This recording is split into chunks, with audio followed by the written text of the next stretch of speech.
Sabe quando a gente pega um texto e a leitura simplesmente flui? Parece que uma ideia desliza para dentro da outra. E aí tem outros que, nossa, parecem um monte de coisa jogada ali sem pé nem cabeça. Pois é, hoje a gente vai desvendar o que está por trás disso. Vamos aprender a arte de tecer com palavras, para criar um texto que seja claro, forte e que faça sentido. Essa é uma frustração clássica de quem escreve, né? A gente tem as ideias na cabeça, elas parecem ótimas, mas na hora de passar para o papel e conectar tudo, parece que alguma coisa se perde no meio do caminho. É exatamente essa cola, essa costura, que a gente vai entender como fazer. E olha só que interessante, a própria origem da palavra texto já entrega o ouro.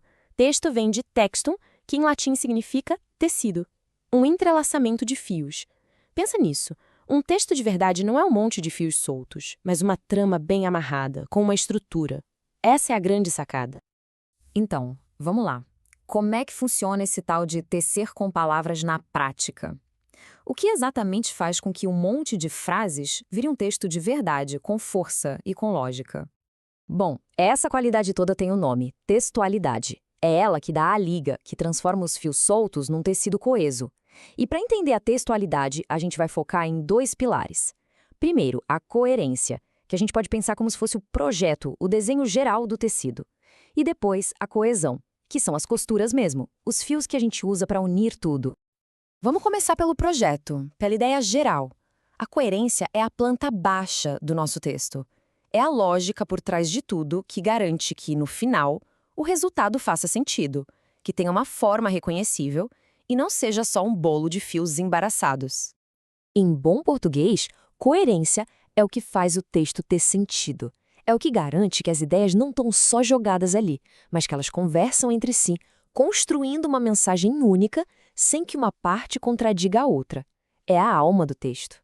E a coerência não é mágica, não. Ela se apoia em 4 princípios bem simples. Pensa assim: a retomada garante que a gente não perca o fio da meada, que o assunto principal esteja sempre ali. A progressão faz o texto andar para frente, trazendo sempre algo novo. A não contradição impede que o texto se auto-sabote, dizendo uma coisa depois outra oposta. E a relação garante que o texto converse com a realidade, que faça sentido no mundo.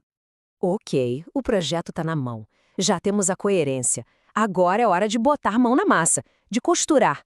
A coesão são justamente esses fios, esses nós que a gente vê no texto e que mantém tudo bem amarradinho, impedindo que o tecido se desfaça. A coesão, então, é a parte mecânica da coisa. São as palavras e as estruturas gramaticais que a gente usa para ligar uma frase na outra, um parágrafo no seguinte. São as pontes, os conectores que a gente realmente enxerga ali no papel. E essa conexão referencial funciona basicamente em 2 direções. A anafórica é a mais comum. Ela olha para trás, retomando algo que já foi dito. Como no exemplo: o magistrado chegou. Ele parecia cansado. O ele retoma o magistrado. Já a catafórica faz o contrário. Ela aponta para frente, criando uma expectativa. A decisão foi esta: manter o réu preso. Esse esta prepara quem está lendo para a informação que vem a seguir. Bem legal, né? Outra ferramenta de coesão, que é um truque de mestre, é variar o vocabulário. Para não ficar repetindo a mesma palavra o tempo todo, a gente pode usar sinônimos, como trocar magistrado por juiz, ou um termo mais geral, um hiperônimo. Em vez de a sentença, a gente fala a decisão judicial. Ou ainda o contrário, um termo mais específico, um hipônimo. Em vez de a ordem judicial, a gente detalha e diz o mandado de busca. São truques simples que deixam o texto muito mais rico e agradável de ler. Certo, já entendemos o projeto, que é a coerência, e os tipos de fio, que são os mecanismos de coesão. Agora, vamos abrir a caixa de ferramentas e olhar para algumas peças que fazem essa costura acontecer de verdade. Os pronomes relativos são os conectores por excelência. Eles são como ganchinhos que ligam uma oração na outra, evitando a repetição. Em vez de dizer, o juiz proferiu a sentença foi polêmica, a gente usa o gancho e diz, o juiz proferiu a sentença que foi polêmica. E como a gente vê aqui, cada pronome tem a sua função específica para conectar as ideias certas. E aqui vai uma dica de ouro, porque muita gente escorrega nesse ponto. O pronome onde, só, e eu digo só, deve ser usado para indicar um lugar físico, um local geográfico. O tribunal, onde. Para ideias abstratas como cláusula, contexto, situação, o certo é usar em que ou na qual. É um detalhe que mostra muito cuidado com a escrita. Outro campeão de dúvidas, o cujo.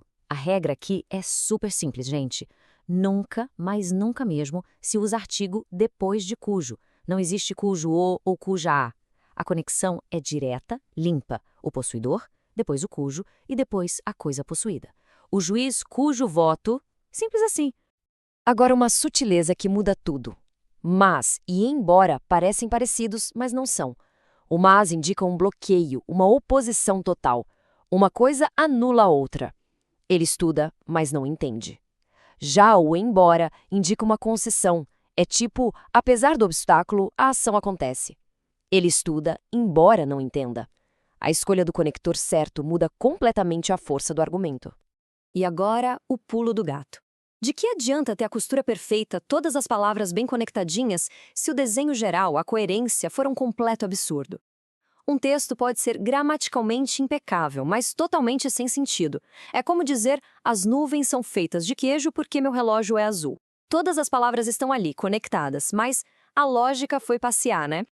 Então, a grande conclusão é esta. Coerência e coesão são um casal inseparável. Um não vive sem o outro. A coerência é o plano, a coesão é a execução. Para ter um texto realmente bom, a gente precisa dos dois. Uma lógica forte, organizando as ideias por trás e as ferramentas certas na frente, conectando tudo no papel. Fique então a reflexão.